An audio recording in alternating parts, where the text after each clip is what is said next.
இடமானது சுக்காம்பட்டி கோயில்பட்டி அருகாமையில் அமைந்த பெற்றது. இது தாடிக்கொம்பிலிருந்து ஒரு 3 கிலோமீட்டர் தொலைவில் அமைந்துள்ளது. இந்த இடம் முழுவதும் செம்மண் வகையினை சேர்ந்தது.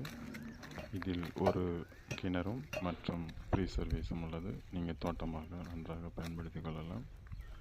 மற்றும் இந்த இடத்தினை பற்றி அறிய மேலும் தகவல்களை அறிய 8610721171 என்ற எண்ணை தொடர்பு கொள்ளுமாறு கேட்டுக்கொள்கின்றோம். ஒரு ஏக்கரின் விலை 35 லட்சம் என்று நிர்ணயிக்கப்பட்டுள்ளது. இந்த இடமானது 7 ஏக்கர் பரப்பளவு கொண்டது. நன்றி.